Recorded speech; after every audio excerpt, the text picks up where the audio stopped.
محمد یا رب صلی بسم اللہ الرحمن الرحیم۔ سورہ یوسف کا رکوع نمبر 3 اور 12ویں پارے کا رکوع نمبر 13 چل رہا تھا۔ ہم یہاں تک پہنچے تھے وَهَمَّ بِهَا لَوْلَا أَن رَأَىٰ بُرْهَانَ رَبِّهِ كَذَٰلِكَ لِنَصْرِفَ عَنْهُ السُّوءَ وَالْفَحْشَاءَ۔ یہاں سے انشاءاللہ میں آج اس کی تفسیر شروع کروں گا۔ اعوذ باللہ من الشیطان الرجیم، بسم اللہ الرحمن الرحیم۔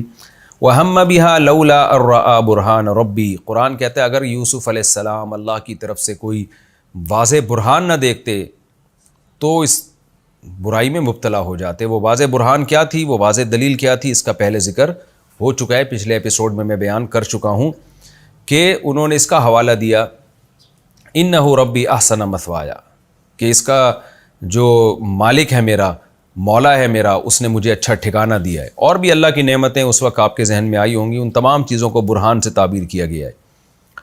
کذالک لنصرف عنہ السوء والفحشاء، اس طرح ہوا تاکہ ہم ان سے روک دیں، دور کر دیں برائی کو اور بے حیائی کو۔ یعنی یہ اللہ نے ان کو برہان کیوں دکھائی، ان کا دماغ اس طرف کیوں گیا، ان کا ذہن اس طرف کیوں گیا، تاکہ ہم ان سے برائی کو روک دیں اور برائی سے بچنے کی ان کو گویا ہم نے توفیق دے دی۔ کیوں توفیق دی اللہ تو نے ان کو برائی سے بچنے کی؟ انہ من عبادنا المخلصین، اس لیے کہ وہ ہمارے بندوں میں سے تھے، ایسے بندے جو سلیکٹڈ ہوتے ہیں، جن کو ہم نے اپنے لیے خالص کر لیا ہوتا ہے۔ تو ظاہر ہے ایسے نیک لوگوں کو کے ساتھ اللہ کی خصوصی مدد شامل حال ہوتی ہے۔ اس آیت سے ہمیں یہ بھی پتہ چلتا ہے کہ انسان نیک ہوتا ہے تو اللہ کی مزید مدد ہوتی ہے، اور اللہ کی مدد سے پھر وہ مزید گناہوں سے، مزید برائیوں سے بچتا ہے۔ تو یہ دونوں چیزیں آپس میں لازم ملزوم ہیں۔ آپ نیک بننے کی کوشش کریں گے، اللہ کی مدد ہوگی، اللہ کی مدد ہوگی، آپ مزید نیک بنیں گے۔ تو اس لیے اس آیت کا حاصل یہی ہے کہ اگر ہم سیدھے راستے پہ چلنے کی کوشش کرتے ہیں تو کبھی اگر ہمارے قدم ڈگمگانے لگتے ہیں اور کسی بڑی آزمائش میں ہم پڑ جاتے ہیں تو اللہ بھی پھر ہاتھ تھامتا ہے اور ہمیں برائی سے بچانے کی توفیق عطا فرماتا ہے۔ کیونکہ یوسف علیہ السلام کے دماغ میں جو، ذہن میں جو اس وقت اس گناہ کی یعنی بہت زیادہ برے ہونے کے جو دلائل آ گئے نا، یہ بھی تو ایک دماغ میں ایسی چیز کا آنا بھی تو اللہ کی توفیق سے ہوتا ہے۔ وَاسْتَبَقَ الْبَابَ، اور وہ دونوں دروازے کی طرف بھاگے۔ وَقَدَّتْ قَمِيصَهُ مِن دُبُرٍ، اور جو عزیز مصر کی زوجہ تھی اس نے آپ کی قمیص کو پھاڑ ڈالا پچھلی طرف سے۔ وَأَلْفَ يَا سَيِّدَهَا لَدَى الْبَابِ، اب جب دروازے سے آگے نکلے ہیں، بہت سارے دروازے تھے، جیسے شاہی محلات میں بڑے بڑے گھر کمرے ہوا کرتے ہیں، بہت سارے دروازے ہوتے ہیں، اور قرآن سے پتہ چلتا ہے وغلقت الابواب، اس نے دروازے بند کر دیے تھے۔ غلق کا اصل معنی ہوتا ہے تالا لگانا، یعنی پراپر طریقے سے بند کر دینا۔ تو اس سے معلوم ہوتا ہے اس نے دروازوں کو تالا لگا کے یا کنڈی لگا کے باقاعدہ بند کیا تھا۔ اور یوسف علیہ السلام بہت تیزی سے بھاگے، اور ظاہر ہے انہوں نے فوراً دروازہ کھولا، اور جیسی دروازہ کھول کے باہر نکلے ہیں تو دیکھا کہ سامنے جو بادشاہ، جو زلیخا کا جو شوہر ہے، عزیز مصر ہے، وہ کھڑا ہوا ہے۔ قالت ما جزاء من اراد باہلک سوءا، اچھا اس بارے میں نا جو بہت ساری من گھڑت روایتیں بھی ہیں کہ یوسف علیہ السلام نے اپنے والد کی شبیہ دیکھ لی تھی، اس کو دیکھ کر آپ کو برائی سے بچنے کا خیال آیا، اور زلیخا نے اتنے موٹے موٹے تالے ڈالے ہوئے تھے، اور یوسف علیہ السلام جس دروازے کی طرف جاتے معجزاتی طور پر وہ تالا کھل جاتا۔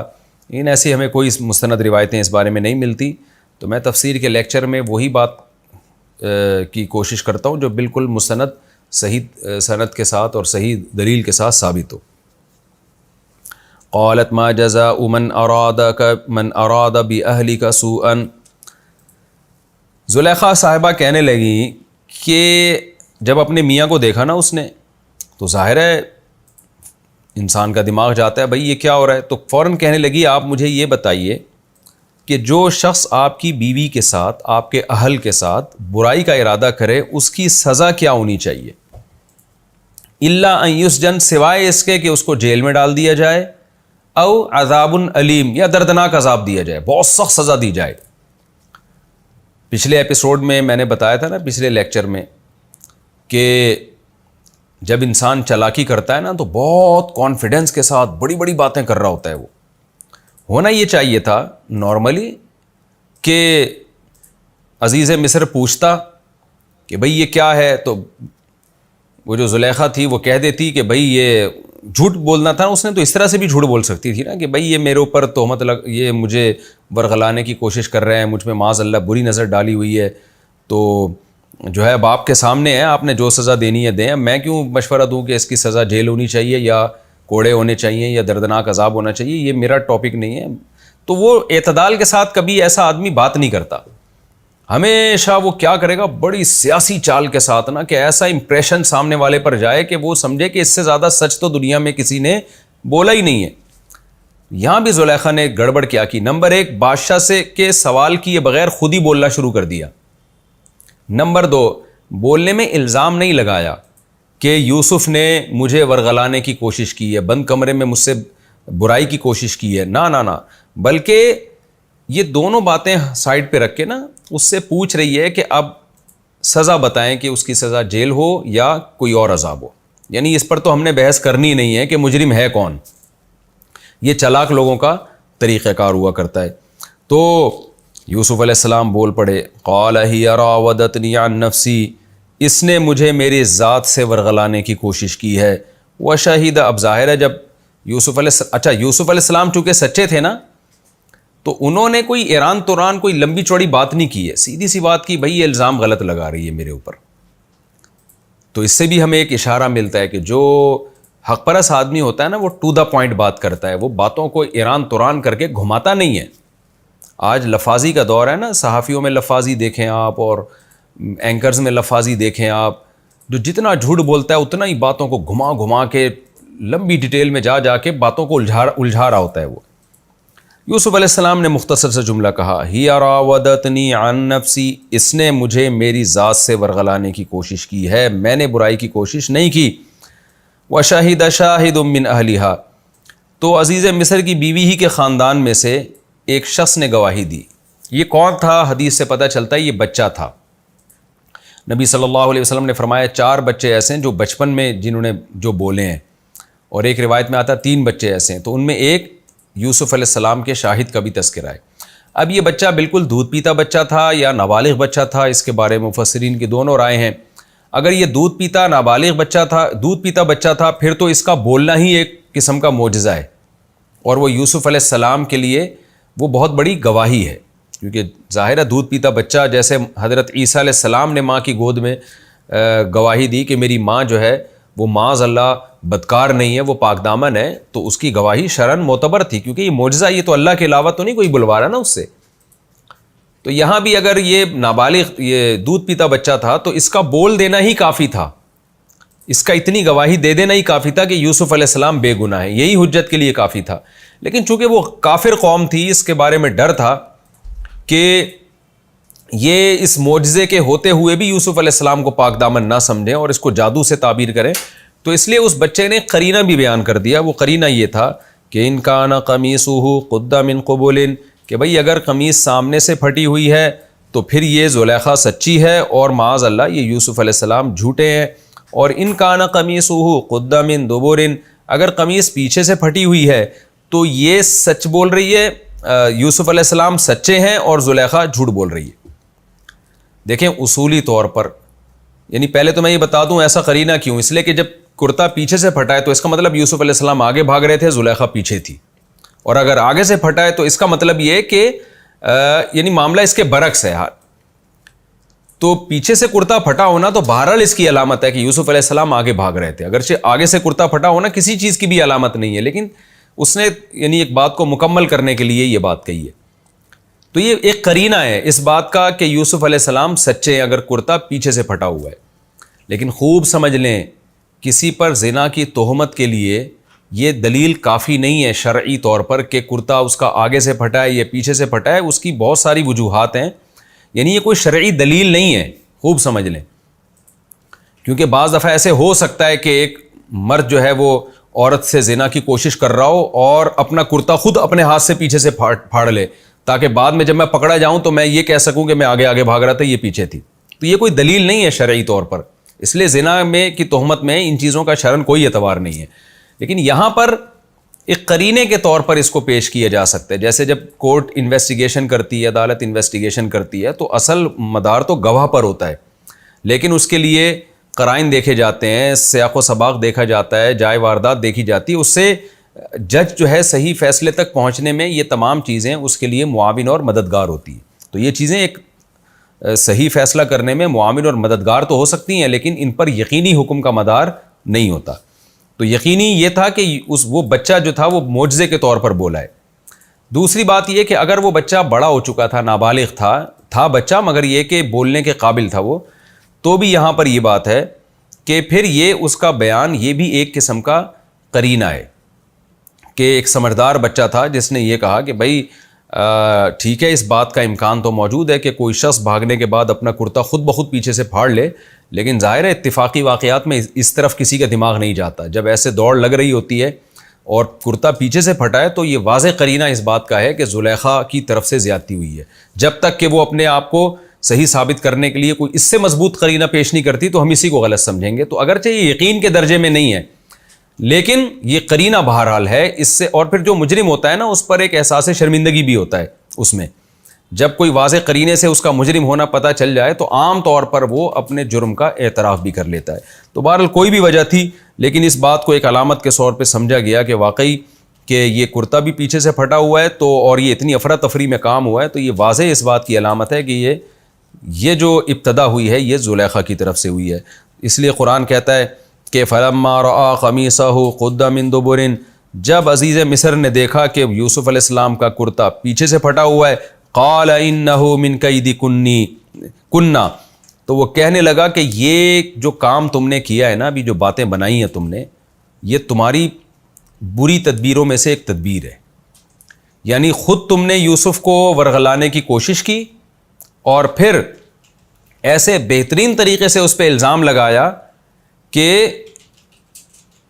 یہ پوچھ ہی نہیں رہی ہے کہ صحیح کون ہے غلط کون ہے, مجھے صفائی کا موقع ہی نہیں مل رہا, اور مجھ سے یہ کہہ رہی ہو کہ اس کی سزا کیا ہونی چاہیے. تو یہ پورا جو پروسیس تمہارا ہے نا, یہ بہت زبردست تم نے مکاری کی ہے. یہاں قید کا معنی بری تدبیر ہے نہیں, جس کو اردو میں مکاری کہتے ہیں, تمہاری مکاری پن ہے. ان کید کن عظیم, اور پھر کہنے لگا بے شک تم عورتوں کی تدبیر بہت بڑی ہوتی ہے. قید کنہ یہ جمع کا صیغہ ہے, ایک ہوتا ہے نا قیدی کی, ان قیدکی, تو اس کا مطلب ہے زلیخا یہ تیری تدبیر. یہاں کہہ رہا ہے قیدہ کنہ, تم عورتوں کی تدبیر. تو مطلب یہ ہے کہ وہ زلیخا نے اپنے ساتھ اور بھی شاید کچھ عورتوں کو ملا لیا ہو. اور پھر ایک اصول اور ضابطہ بیان کر رہا ہے, ان قید کنہ عظیم, تم عورتوں کی تدبیر ہوتی ہی ایسی ہے. جب تم مکر کرنے پر آتی ہو تو ایسے ہی مکر کرتی ہو کہ اچھے بھلے آدمی کی جو ہے وہ کھوپڑی گھوم جائے اس میں. یوسف اعرض عن ھذا, اب بادشاہ کو اندازہ ہو گیا, اور زلیخا بھی, یہ جب بادشاہ نے کہا نا کہ تمہاری تدبیر ہے یہ, تو وہ زلیخا بھی خاموش ہو گئی. تو یہ خاموش ہونا بھی اس کی علامت تھی کہ اس نے اپنے جرم کا اعتراف کر لیا ہے. اب بادشاہوں کو آپ کو پتہ ہے بڑا خطرہ ہوتا ہے, خوف ہوتا ہے کہ اگر یہ بات ہمارے محل سے باہر نکل گئی تو بدنامی تو میری ہی ہے.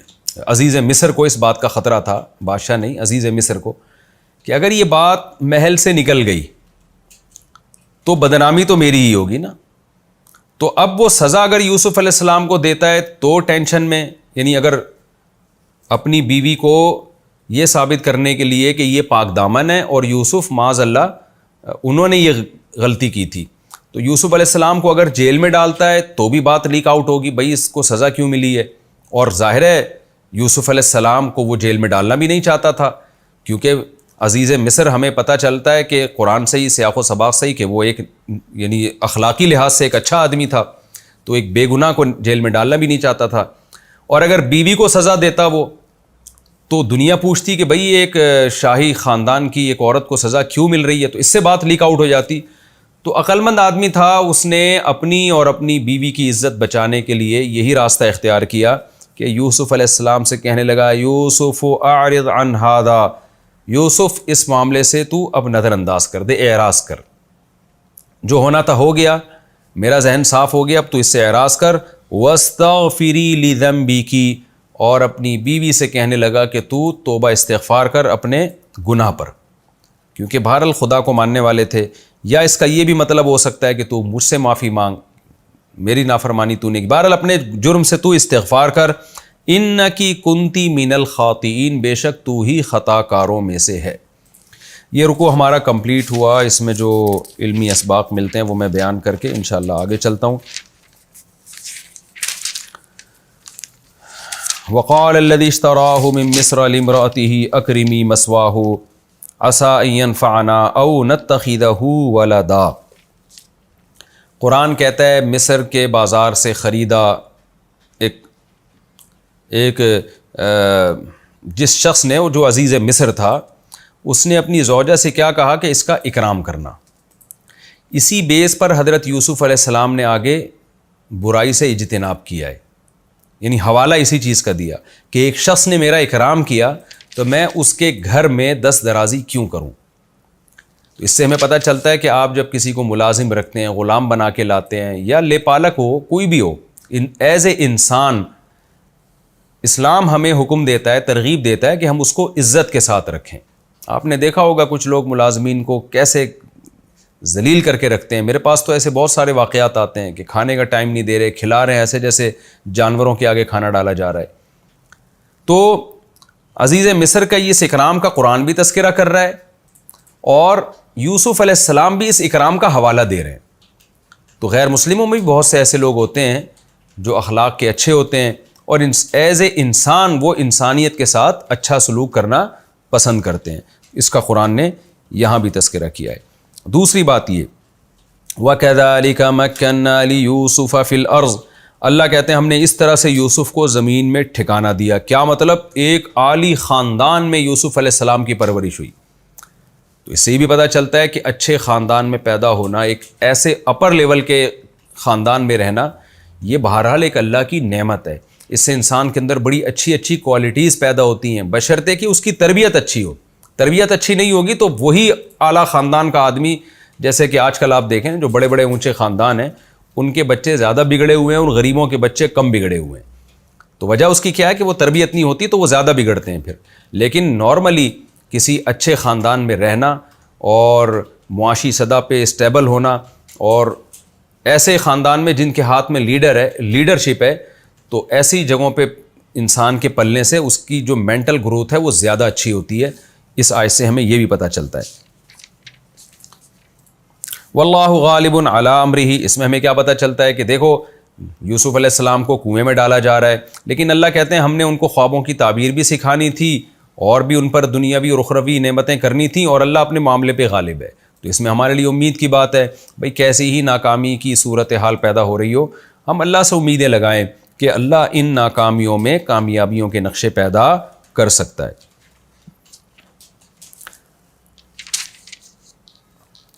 قال معاذ اللہ انہ ربی احسن مثوایا، یوسف علیہ السلام کو جب زلیخا نے زنا کی دعوت دی ہے تو یوسف علیہ السلام نے کیا فرمایا؟ جو یہ میرا جو مالک ہے نا، اس نے مجھے اچھا ٹھکانہ دیا ہے۔ اس سے ہمیں نمک حلالی کی ویلیو اور اہمیت کا اندازہ ہوتا ہے۔ آج کتنے لوگ ہیں جو مذہب کے نام پہ عورتوں کو بیوقوف بنا کے ان سے جو ہے نا ناجائز تعلقات قائم کر رہے ہیں۔ گھر کا مرد آپ پر اعتماد کرتا ہے، وہ آپ کا دوست آپ پر اعتماد کرتا ہے، وہ اپنی زوجہ سے آپ کو کی ملاقات کرواتا ہے، ٹھیک ہے پردہ اسلام میں فرض ہے، وہ غلط کرتا ہے، لیکن اس نے تو بہرحال اعتماد کیا۔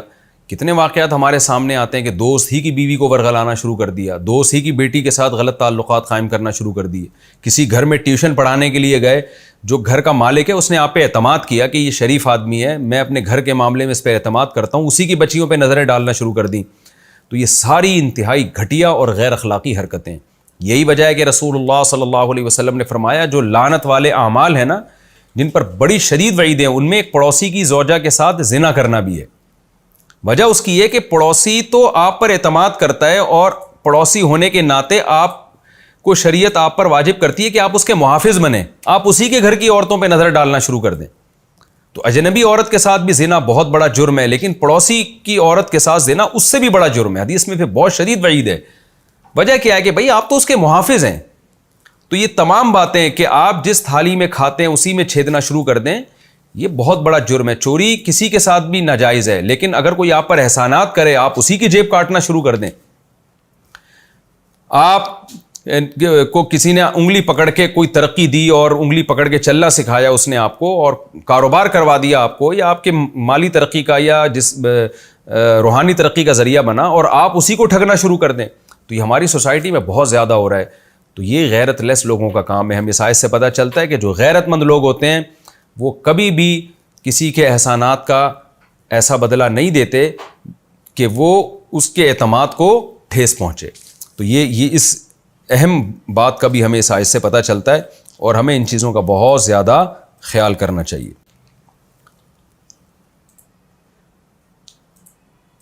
اور اس میں ایک اہم ترین بات یہ کہ ان کید کن عظیم، کہ یہ جو بات عزیز مصر نے کہا نا کہ تم عورتوں کا مکر بڑا خطرناک ہوتا ہے، بہت بڑا ہوتا ہے، اور قرآن نے اس کو نقل بھی کیا ہے. قرآن جب کسی کی بات کو نقل کر کے اس پہ رد نہ کرے تو یہ اس کی علامت ہوتی ہے کہ یہ بات کو قرآن تسلیم کر رہا ہے. یہ خود مستقل ایک قاعدہ ہے. تو اس سے ہمیں پتہ چلتا ہے کہ عورتوں کا مکر واقعی بڑا خطرناک ہوتا ہے، اور میرا خیال ہے یہ بات شاید خواتین بھی جانتی ہیں. تو یہ مطلب آیت کا نہیں ہے کہ عورتیں مکر و فریب کرتی ہیں، مطلب یہ کہ جو مکر و فریب کرتی ہیں ان کا مکر پھر چھوٹا نہیں ہوتا ہے، یہ مطلب ہے. تو یہ ہرگز مطلب نہیں ہے کہ ساری عورتیں معاذ اللہ مکار ہوتی ہیں، بلکہ جو ہوتی ہیں تو وہ چھوٹی موٹی مکار نہیں ہوتی. مرد مکاری کرتا ہے تو پکڑا جاتا ہے، عورت جب مکاری کرتی ہے تو بہت ہی باتوں کو گھماتی ہیں وہ. تبھی حدیث میں آتا ہے رسول اللہ صلی اللہ علیہ وسلم نے فرمایا کہ میں نے عورت سے زیادہ عقل مند ترین آدمی کی عقل کو اچکنے والا نہیں دیکھا کوئی.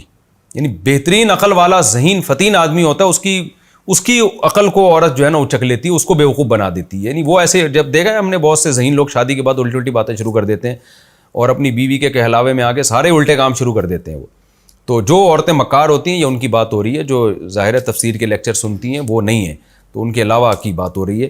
لیکن جب وہ مکر کرتی ہیں تو بہت، تو اس سے یہ پتہ چلتا ہے کہ مرد کو چاہیے کہ وہ مکار عورت کے بارے میں ہوشیار رہے، اس کی باتوں میں نہ آیا کرے، تجزیہ کیا کرے ٹھنڈے دل کے ساتھ کہ صحیح کہہ رہی ہے غلط کہہ رہی ہے. ورنہ وہ جو عزیز مصر تھا وہ تو باتوں میں آ گیا تھا، وہ تو کرتا پیچھے سے پھٹ گیا تھا، قدرت اللہ کی کہ اس کو اندازہ ہو گیا کہ بھائی گڑبڑ یہاں سے ہوئی ہے، ورنہ وہ ساری زندگی اسی شش و پنج میں مبتلا رہتا. یوسف اعرض عن ھذا واستغفری لذنبک، اس سے ہمیں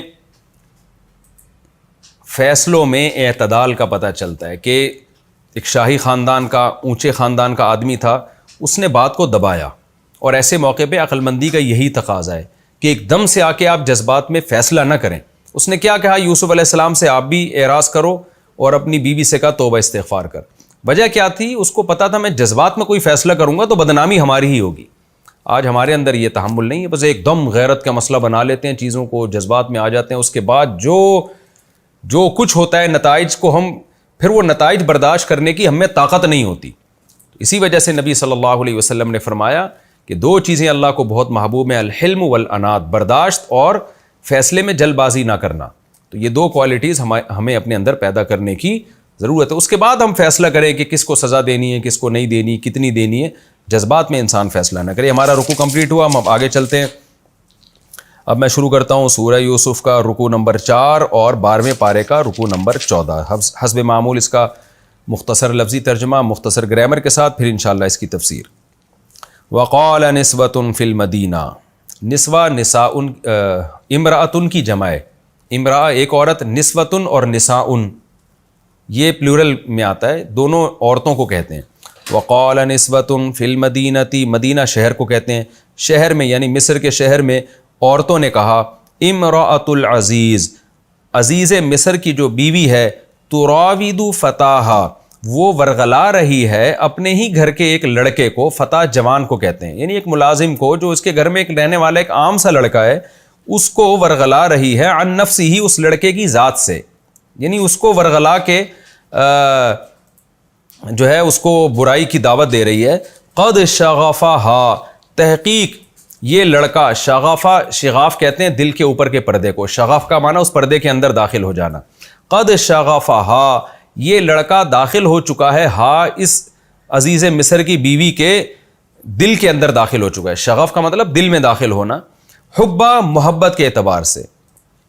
یہ علماء سمجھتے ہیں اس کو کہتے ہیں تمییز محول عن الفاعل. اصل میں عبارت یوں تھی، قد شغفا حبھا، یعنی قد دخل حبھا فی شغافھا، یوں اس کی تقدیری عبارت بنے گی کہ اس کی محبت اس کے دل کے اندر داخل ہو چکی ہے. انا لنراہا، بے شک ہم، لنراہا لام تاکید کے لیے، نرا کا معنی سمجھتے ہیں، اس زلیخا کو فی ضلال مبین کھلی ہوئی غلطی میں. فلما سمعت پس جب زلیخا نے سنا بمکرہن ان کی بری باتوں کو، ان کی اپنے خلاف بری تدبیروں کو، کہ میرا امیج خراب کرنے کی کوشش میں لگی ہوئی ہیں، یہ بری تدبیر یعنی کہ اس مکر کو جب اس نے سنا ارسلت الیہن تو بھیجا ان کی طرف. کیا مطلب؟ قاصد کو بھیجا. واعتدت اور تیار کیا. اعتداء کا معنی ہوتا ہے تیار کرنا. اور اعتدت لہن تیار کیا ان سب کے لیے متکئن بیٹھنے کا، ٹیک لگانے کا انتظام. جیسے ایک بیٹھک ہوتی ہے نا، اس کو متکئہ کہا جاتا ہے جہاں ٹیک لگا کے بیٹھتے ہیں. ایک بیٹھک کا انتظام کیا. وآتت اور دے دیا کل واحدۃ ہر عورت کو منہن ان عورتوں میں سے سکینہ چاقو. سکین عربی میں چاقو کو کہتے ہیں. وقالت اور کہنے لگی اخرج علیہن. یوسف علیہ السلام سے کہا نکلو تم علیہن ان پر، یعنی ان پر سے گزرو یہاں سے. فلما پس جب رأینا ضربنا کی طرح جب ان عورتوں نے دیکھا اس یوسف کو اکبرنہ بہت عجیب سمجھا. اکبرنا اکبر یکبرو یعنی باب افعال سے آتا ہے تعجب میں پڑ جانا، کسی چیز کو بہت ہی اچنبے کی چیز سمجھنا. کبیر سے ہے نا، یہ بہت بڑا سمجھنا، ایک عجوبے کے اعتبار سے، ایک عقل کے اعتبار سے. اکبرنہ تو بہت ہی عجیب سمجھا. وقطعن ایدیہن قطع یقطع تقطیعا کاٹ ڈالنا. قطع یقطع کا معنی بھی قطع کرنا، باب تفعیل میں جب جائے گا. وقطعن ایدیہن اور کاٹ ڈالے اپنے ہاتھ. وقلنا اور کہنے لگی حاشا للہ. یہ حاشا للہ سبحان اللہ کے معنی میں ہے. جب بہت کوئی تعجب ہوتا ہے نا، ہم تو کیا کہتے ہیں سبحان اللہ، کہ اللہ ہر عیب سے پاک ہے. تو کہنے لگی حاشا للہ کہ اللہ ہر عیب سے پاک ہے، سبحان اللہ. ما ھذا بشرا نہیں ہے یہ انسان، ان ھذا نہیں ہے یہ الا مگر ملکن فرشتہ کریم معزز.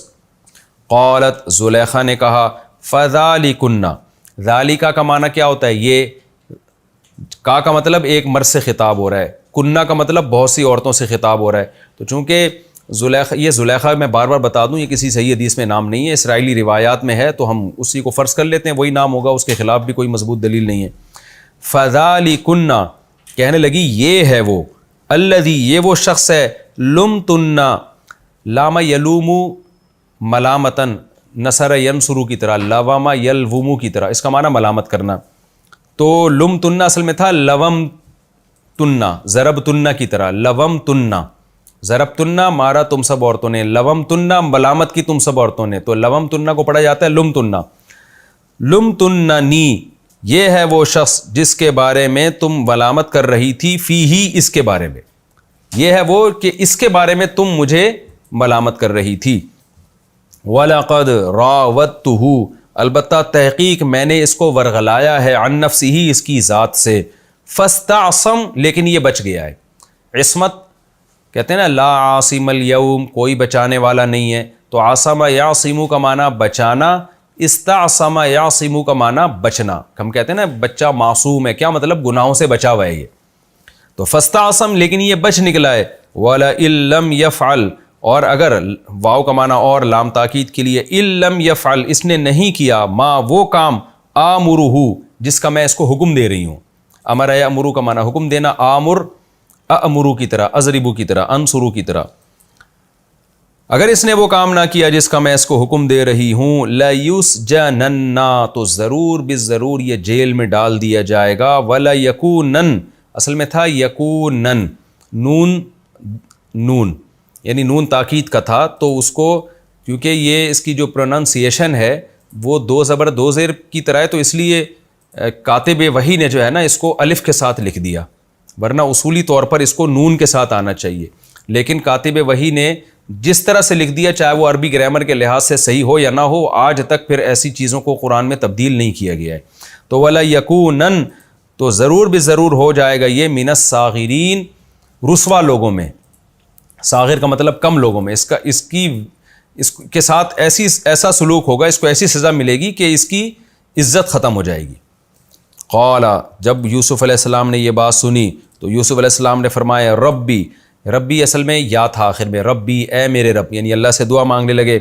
ربی السجن احب الیہ جیل وہ زیادہ محبوب ہے مجھے، مما اصل میں تھا من ما، مما اس برائی سے، یدعوننی الیہ جس کی طرف یہ عورتیں دعوت دے رہی ہیں مجھے، وَإِلَّا تصرف، اللہ اصل میں تھا ان لا، اگر لا تصرف عنی تو پھیرے گا نہیں، دور نہیں کرے گا مجھ سے، کیدہن ان کے اس مکر کو، اصبو الیہن تو میں مائل ہو جاؤں گا ان کی طرف، صبا یصبو صبون کا معنی ہوتا ہے مائل ہونا، اصبو اصل میں اصبو تھا، اصبو الیہن تو میں ان کی طرف مائل ہو جاؤں گا، وَأَكُمْ مِنَ الْجَاهِلِينَ اور میں جاہلوں میں سے ہو جاؤں گا، نا سمجھوں میں سے ہو جاؤں گا۔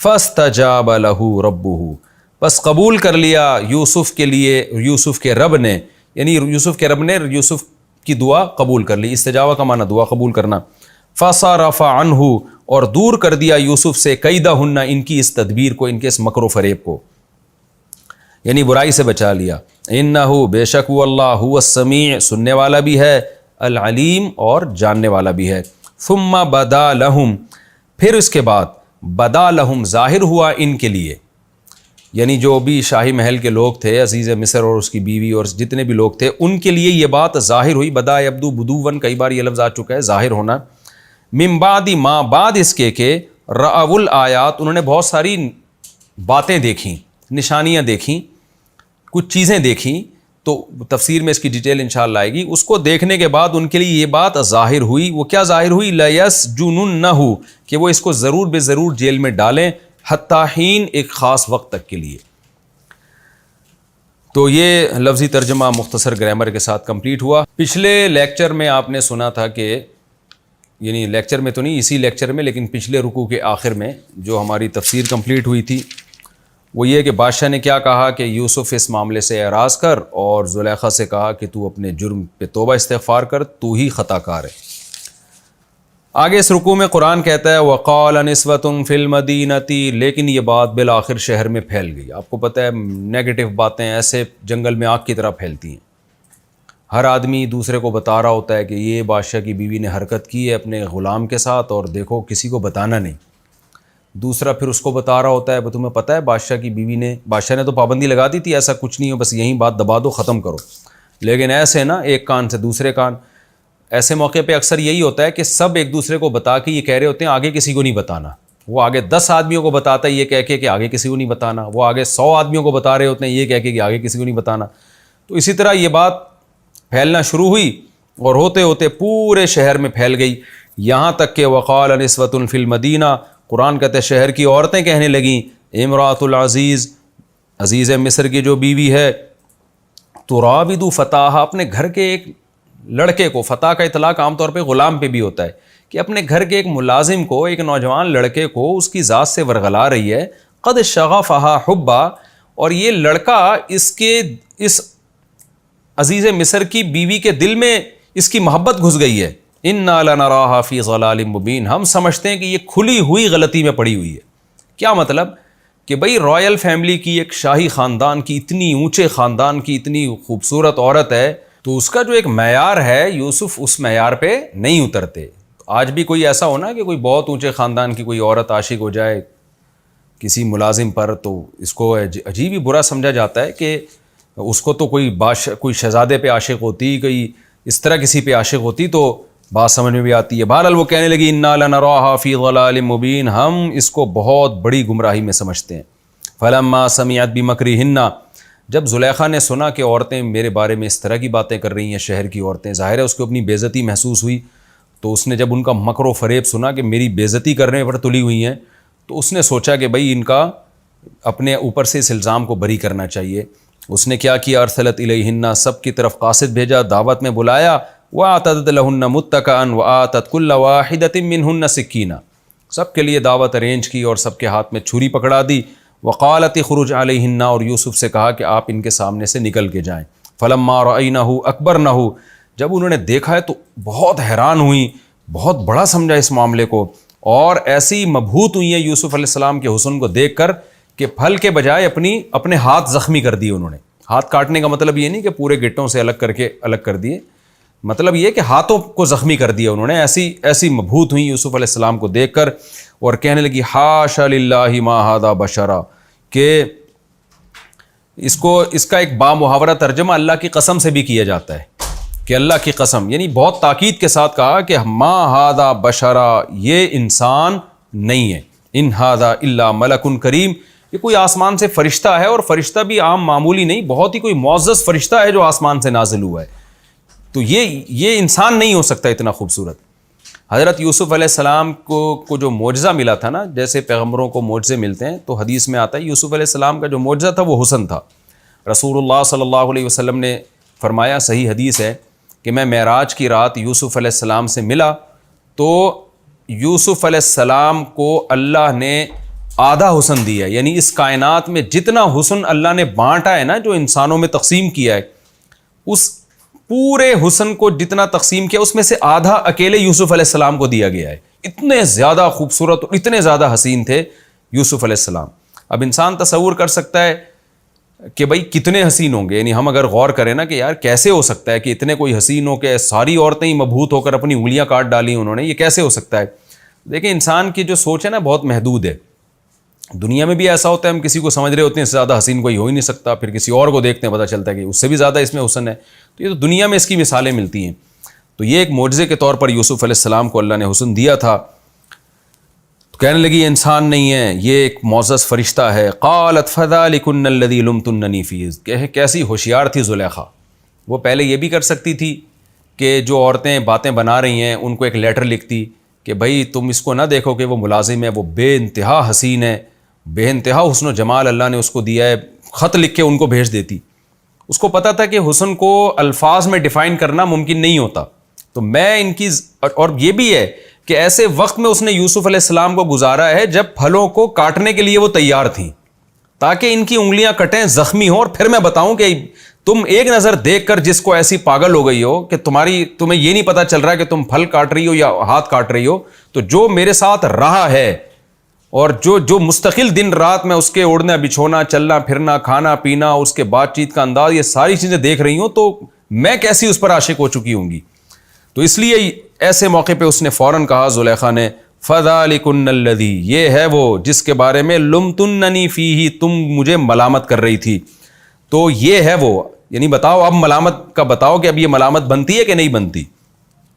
وَلَقَدْ رَاوَدتُّهُ عَن نَفْسِهِ، اور پھر خود اعتراف کیا کہ میں نے اس کو ورغلانے کی کوشش کی ہے، میں اس بات کا اقرار کرتی ہوں، اور گویا کہ مجھے اس میں کوئی اپنی بے عزتی محسوس نہیں ہوتی، اور فاستعصم، لیکن یہ بچ نکلا ہے، وَلَئِن لَّمْ يَفْعَلْ مَا آمُرُهُ، اور چونکہ بدنامی بھی ہو چکی تھی، بدنامی سے میری مراد یہ کہ سب میں یہ بات لیک آؤٹ ہو چکی تھی کہ اس پر عاشق ہے، اور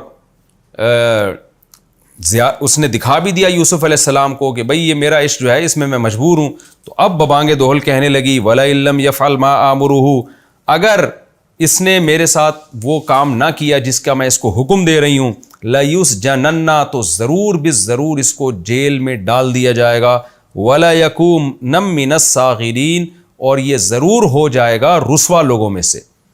تو یہ کتنی بڑی آزمائش تھی دیکھیں یوسف علیہ السلام کے لیے، کہ یہ پہلے سے بھی زیادہ بڑی آزمائش آ گئی یوسف علیہ السلام کے لیے۔ ایسے موقع پہ انسان کیا سوچتا ہے کہ یا اللہ اب تو میں مجبور ہوں، پوری زندگی کے لیے مجھے جیل میں ڈال دیں گے، میں کیسے وہاں وقت گزاروں گا، اور مجھے رسوا بھی کریں گے، میری عزت کا جنازہ نکلے گا، میں نے دین کی تبلیغ کرنی ہے، اگر میری عزت ہی ختم ہو گئی تو میں دین کی تبلیغ کیسے کر سکوں گا۔ 20 قسم کے بہانے ہو سکتے تھے، لیکن یوسف علیہ السلام ان میں سے کسی بھی دباؤ میں نہیں آئے، کوئی لاجک پیش نہیں کی، اور اللہ سے دعا مانگنے لگے کہ قال رب السجن احب الی مما یدعوننی الی، اے اللہ جیل مجھے زیادہ محبوب ہے اس برائی سے جس برائی کی مجھے یہ دعوت دے رہی ہیں۔ اور پھر اپنی عاجزی بھی ظاہر کی یوسف علیہ السلام نے، کیا مطلب، اے اللہ مجھے اس برائی سے بچا لے، بے شک مجھے جیل ہی جانا پڑے، لیکن وَإِلَّا تَصْرِفْ عَنِّي كَيْدَهُنَّ، اگر تو نے ان کے مکر و فریب کو مجھ سے دور نہ کیا، تیری توفیق شامل حال نہ ہوئی، اصب الیہن، تو میں بھی ان کی طرف مائل ہو جاؤں گا، وَأَكُن مِّنَ الْجَاهِلِينَ، اور میں بھی وہ کام کر بیٹھوں گا جو جہلا کا کام ہوتا ہے، ناسمجھی کا کام ہوتا ہے۔ ظاہر ہے گناہ کر کے تو کوئی بھی فائدہ حاصل نہیں ہوتا، اللہ کے غضب کو دعوت دینے والی بات ہے، تو میں وہ کام کر لوں گا جو عالموں کا کام نہیں ہوتا، جو اللہ کی معرفت جاننے والے ہوتے ہیں ان کا کام نہیں ہوتا، جو اللہ کی معرفت سے جاہل ہوتے ہیں ان کا کام ہوتا ہے، تو میں بھی وہ کر لوں گا۔ یہ یوسف علیہ السلام کی تواضع تھی کہ بچنے کی کوشش بھی کر رہے ہیں، مگر ساتھ ساتھ اللہ سے دعا بھی مانگ رہے ہیں. اور یہ بھی ہمیں پتہ چلتا ہے کہ اب صرف زلیخا ان کو گناہ کی دعوت نہیں دے رہی، بلکہ وہ تمام عورتیں مل کے اس حضرت یوسف پہ دباؤ ڈال رہی تھیں کہ تم یعنی معاذ اللہ جو زلیخا کی ایک حرام خواہش ہے اس کو پوری کرو. یہ اس لیے کہ اس سے انسان پر دباؤ اور زیادہ بڑھ جاتا ہے. اس سے زیادہ پریشر کسی پر زنا کا ڈالا نہیں جا سکتا کہ ایک طرف اتنی حسین ترین عورت ہو اور دوسری طرف یوسف علیہ السلام جو بالکل جوانی کی دہلیز پہ قدم رکھے ہیں وہ ہوں، دباؤ بھی بہت زیادہ اور برائی نہ کرنے کی صورت میں دھمکیاں بہت زیادہ. ایسی صورت میں بھی یوسف علیہ السلام نے اس گناہ کو اپنے لیے حلال نہیں سمجھا. تو ہمیں سوچنا چاہیے کہ ہم کہاں کھڑے ہوئے ہیں، ہم معمولی سی باتوں پہ گناہ کو اور برائی کو اپنے لیے کیسے حلال کر لیتے ہیں. تو اور پھر یوسف علیہ السلام اللہ سے دعائیں بھی مانگ رہے ہیں. وقت چونکہ ہمارا پورا ہو چکا ہے، یہ 2 آیتیں میں مکمل کر لیتا ہوں. فَاسْتَجَابَ لَهُ رَبُّهُ فَصَرَفَ عَنْهُ كَيْدَهُنَّ. اللہ کہتے ہیں ہم نے یوسف کی دعا کو قبول کیا اور ان کی تدبیروں کو یوسف سے دور کر دیا. یعنی یوسف کو برائی سے بچا لیا، توفیق دی یوسف علیہ السلام کو برائی سے بچنے کی. کیوں؟ اِنَّهُ هُوَ السَّمِيعُ الْعَلِيمُ. اللہ خوب سننے والا اور جاننے والا ہے، وہ اپنے بندوں کی دعاؤں کو سنتا ہے. ثُمَّ بَدَا لَهُم مِّن بَعْدِ مَا رَأَوُا الْآيَاتِ. لیکن کیا ہوا کہ جو شاہی محل کے لوگ تھے، عورتیں تھیں، انہوں نے کچھ ایسی نشانیاں دیکھیں جس کے بعد ان کے لیے یہ بات ظاہر ہو گئی کہ ان کو جیل میں ہی ڈالنا پڑے گا. وہ نشانیاں علماء نے یہ بیان کی ہیں کہ بات چونکہ پھیل چکی تھی اور اب سب کو تو نہیں پورے مصر کو لا کے زلیخا یوسف علیہ السلام کی زیارت کرا سکتی تھی نا کہ دیکھو کتنے حسین ہیں، میں مجبور ہوں. چند بڑی عورتوں کو تو لا کے اس نے زیارت کرا دی، لیکن پورے مصر میں زلیخا کی بدنامی ہونے لگی کہ یہ اپنے غلام پہ عاشق ہو گئی ہے اور برائی کی دعوت دے رہی ہے. تو اب اگر یوسف علیہ السلام کو وہ جیل میں نہ ڈالتے تو پھر ان کی بدنامی کا خطرہ تھا کہ بھئی اگر برائی یوسف کی طرف سے ہے تو ان کو سزا کیوں نہیں دیتے.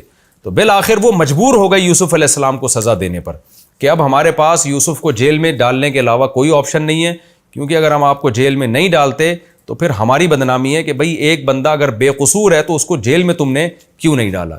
تو اس لیے ان کے بعد یہ نشانی ظاہر ہوئی، یعنی یوسف علیہ السلام اگر قصوروار نہیں ہیں تو پھر ہم ان کو جیل میں کیوں نہیں ڈالتے. تو ان کو قصوروار ثابت کرنے کے لیے ان کو بالآخر اپنی بدنامی سے بچنے کے لیے ان کو جیل میں ڈالنا پڑا.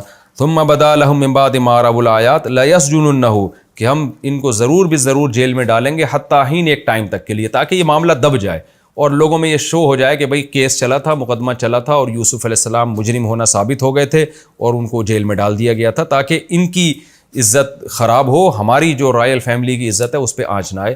اور بالآخر اس بیس پہ ان کو جیل میں ڈال دیا گیا. یہ ہمارا رکوع کمپلیٹ ہوا. اس میں جو علمی نکات ہیں 2-4 وہ میں انشاءاللہ اگلے ایپیسوڈ میں بیان کروں گا، اور پھر ہم انشاءاللہ یعنی گویا ہم سورہ یوسف کا جو رکوع نمبر 4 اور 12ویں پارے کا رکوع نمبر 14 اس کے علمی نکات اگلے ایپیسوڈ میں انشاءاللہ میں شروع کروں گا. اس کے بعد ہم انشاءاللہ اگلے رکوع کی طرف جائیں گے. سبحانک اللہم و بحمدک، نشہد ان لا الہ الا انت، نستغفرک و نتوب الیک، وما علینا الا البلاغ.